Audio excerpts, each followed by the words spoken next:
आपको मुझसे एक्सक्यूज करना चाहिए।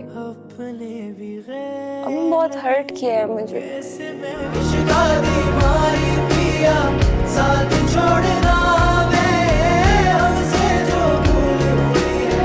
कुछ तो भूलना।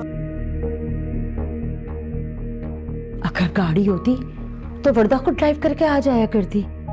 और ऐसी कोई बात नहीं है, वर्दा के अबू पॉकेट मनी उसको देते, पेट्रोल वो खुद डलवा लिया करी। मैं अफोर्ड नहीं कर सकता आंटी। आंटी मैं इतना अफोर्ड कर सकता हूं कि वर्दा की जो जरूरियात हैं वो पूरी हों, लेकिन गाड़ी है हमारे पास, पुरानी है, जैसी तैसी है, लेकिन वर्दा को कहीं भी आना जाना हो उसके लिए हमेशा गाड़ी अवेलेबल होती है। और आंटी मैं वर्दा को अकेले में गाड़ी नहीं दे सकता। कुछ हो गया तो जिम्मेदार कौन होगा? ठीक है, मैं उसके अब्बू को बता दूंगी जो तुमने वजह बताई है।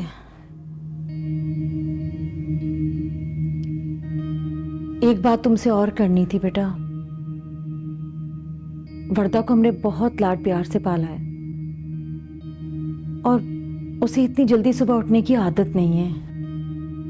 बस मैं तुमसे ये कहना चाह रही थी कि नाश्ता तुम अपनी अम्मी से बनवा लिया करो। चाय स्लाइस तो खाते हो तुम लोग, अब उसके लिए बेचारी वर्दा सुबह सुबह उठे। मेरे शौहर जब पाकिस्तान में थे ना, उन्होंने मुझसे कभी नाश्ते का नहीं कहा। वो कहते थे कि मैं सुबह सुबह तुम्हारी नींद क्यों खराब करूं। बस फिर मैं यही कहना चाह रही थी तुमसे कि नाश्ते के लिए वर्दा को सुबह सुबह नहीं उठाया करो, उसे आदत नहीं है। आंटी मैंने उसको सुबह उठने को इसलिए कहा था ताकि वो दूसरे काम कर सके। अगर वो 12-1 बजे उठेगी तो दूसरे काम कैसे होंगे?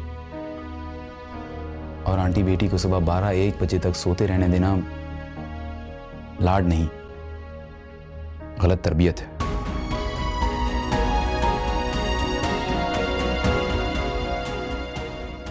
मैं कभी भी अपनी बेटी को पूरा दिन सोते रहने ना दूं और इस पर कोई और जिम्मेदारी नहीं डाली है। मैंने उसको अम्मी का नाश्ता बनाने को नहीं कहा है और ना मैंने बस उसे मेरे लिए और अपने लिए नाश्ता बनाने को कहा है।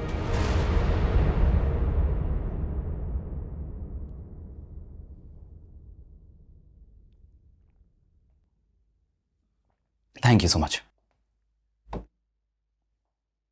अल्लाह हाफिज आंटी। अल्लाह हाफिज। चलो वर्दा आओ। ओके बेटा, अल्लाह हाफिज जाफर।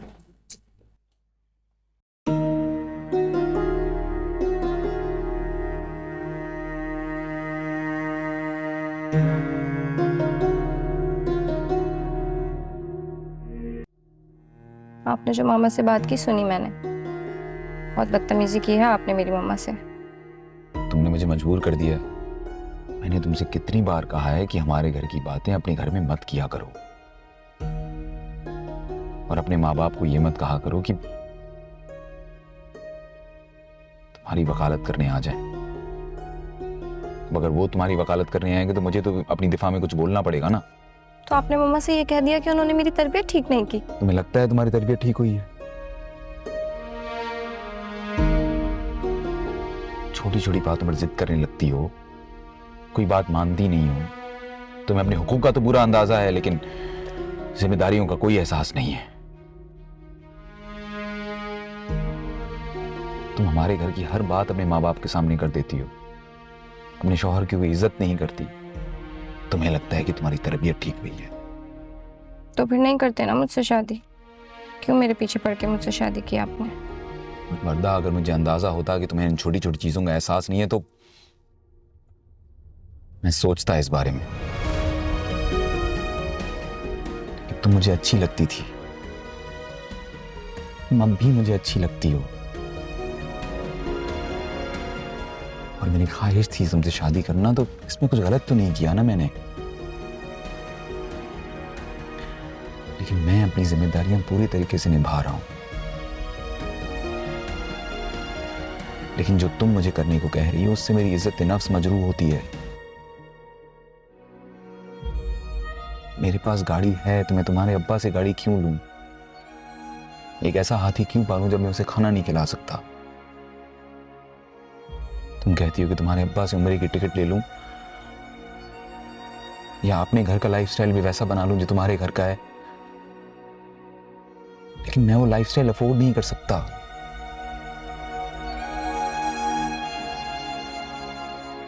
मेरे ऊपर जिम्मेदारियां हैं, तुम्हारी,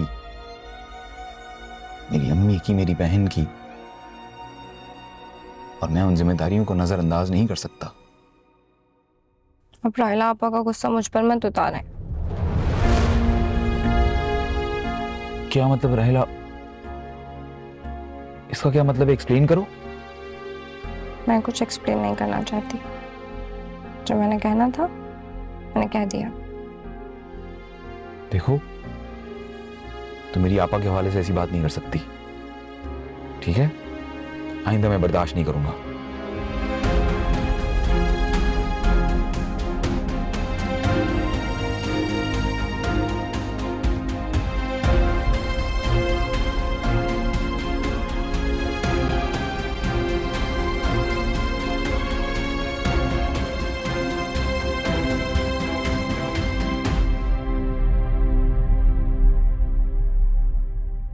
आ गए? अस्सलाम वालेकुम अम्मी। वालेकुम अस्सलाम।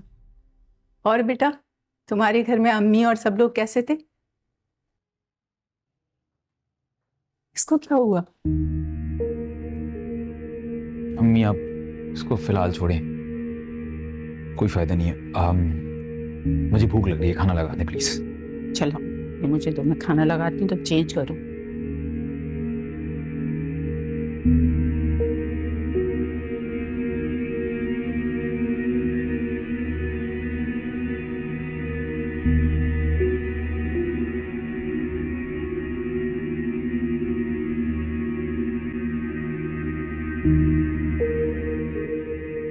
क्या बात है सैफ, परेशान लग रहे हो?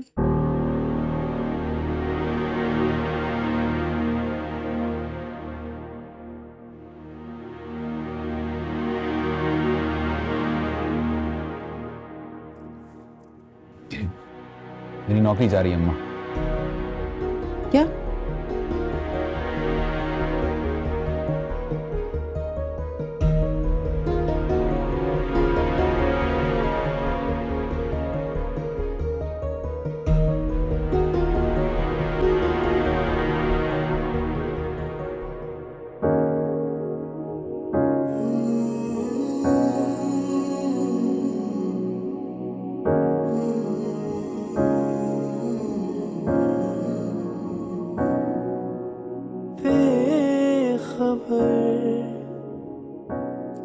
गलत हो गया है दिल पे असर, अब हो गया है ये जाने कितने गम छुपे हाथों की लकीर। आपको मुझसे एक्सक्यूज करना चाहिए, अपने भी आपने बहुत हर्ट किया है मुझे। कैसे मैं हिजर फरा कुछ कूका मारा कीता यार शुदाई हंजुआं दे विच आसां रुलियां पा गया यार जुदाई महल मीनारे छड्डे सारे कर दी फिरां गदाई सजन बेली ताने दे दे किधर गया तेरा माही बोलना इश्क़ दी मारी पिया साथ छोड़ना वे हमसे जो भूल हुई है कुछ तो बोलना इश्क़ दी मारी पिया साथ छोड़ना वे हमसे जो भूल हुई है कुछ तो बोलना।